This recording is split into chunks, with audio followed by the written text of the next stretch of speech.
मैं जल्दी से आनंद प्रकाश पांडे आपके पास, और कपिल सिब्बल कुछ कह रहे हैं इस वक्त। और इस वक्त कपिल सिब्बल साहब हमारे साथ फोन लाइन पर मौजूद हैं। कपिल सिब्बल साहब, आपका पहला रिएक्शन, इलेक्टोरल बॉन्ड असंवैधानिक, पूरी स्कीम पर ही सुप्रीम कोर्ट ने रोक लगा दी है। तो मैं मुबारकबाद देना चाहता हूं हमारे न्यायाधीशों को कि उन्होंने ये अहम फैसला दिया है। इससे ये साबित हो गया है कि जो भाजपा है, इन्होंने इस स्कीम द्वारा लगभग 5 से 6 हजार करोड़ रुपया इकट्ठा किया। अच्छा, और इतना पैसा किसी के पास भी हो तो अपने आप में मैं समझता हूं कि लोकतंत्र को भी बड़ा भारी खतरा है। और इसी वजह से इन्होंने उस पैसे के द्वारा अपने दफ्तर बनाए होंगे, इस पैसे के द्वारा आरएसएस के दफ्तर बनाए होंगे, अपने इस पैसे के द्वारा कम्युनिकेशन नेटवर्क बनाया होगा, इस पैसे के द्वारा सरकारें गिराई होंगी। आपको मालूम है कई सरकारें इन्होंने गिरा दी जो जनता ने चुनी थी।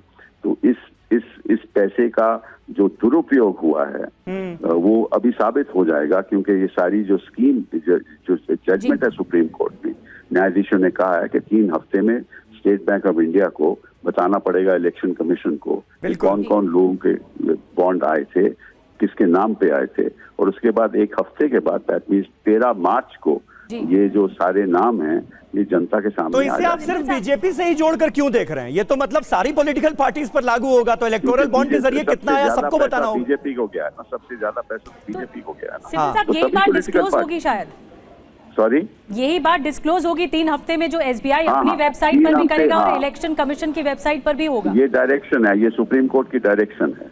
तो हमें सब पता चल जाएगा किसको क्या क्या गया है और किस किस्म का क्रिट को, बिकॉज ये सारे जो उद्योगपति हैं इन्होंने ही पैसा दिया होगा। और फिर ये भी पता चल जाएगा कि ब्लैक मनी कैसे द्वारा बाहर से आकर लेजिटिमेट मनी है, मतलब के। और साथ में सबसे अहम बात यह है कि अब क्योंकि 5 से 6 हजार करोड़ रुपया इनके पास है, तो और एक मैं समझता हूं कि हमें सारे विपक्ष को इकट्ठा होकर एक राष्ट्रीय मूवमेंट शुरू करनी चाहिए कि किस तरह से बीजेपी ने सारे लोकतंत्र को इतना पैसा इकट्ठा करके खतरे में डाल दिया। कितना पैसा कांग्रेस को आया, कितना पैसा सीपीआई को आया, बाकी राजनीतिक दलों को आया, ये सब अरे सामने भैया, आप कांग्रेस, आप सबको होना चाहिए। मैंने कौन सी कहा कि बीजेपी को आया ना 5-6 हजार करोड़ रुपया आया ना कि नहीं?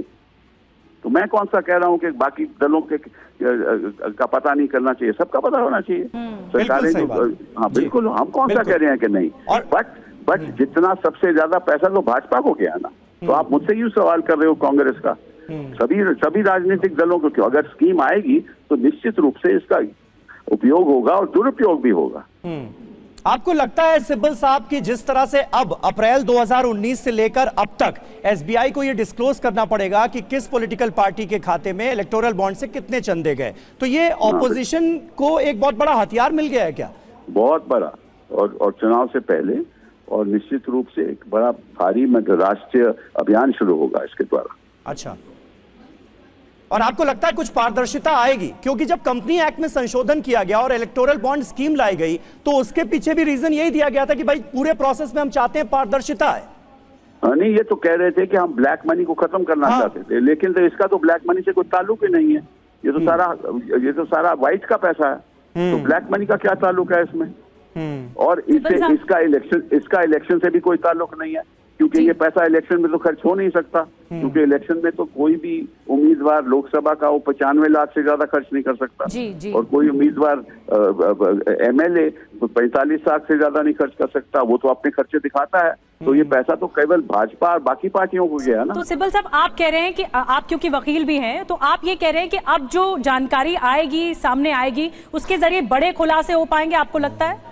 निश्चित रूप से जो क्या क्विड प्रो हुआ, किसने क्या दिया, किसको क्या लाइसेंस मिला, उसकी वजह से कैसे उनके हक में फैसले हुए, सब पता चल जाएगा। ठीक है कपिल सिब्बल साहब, बहुत बहुत शुक्रिया हमसे बातचीत करने के लिए। कपिल सिब्बल।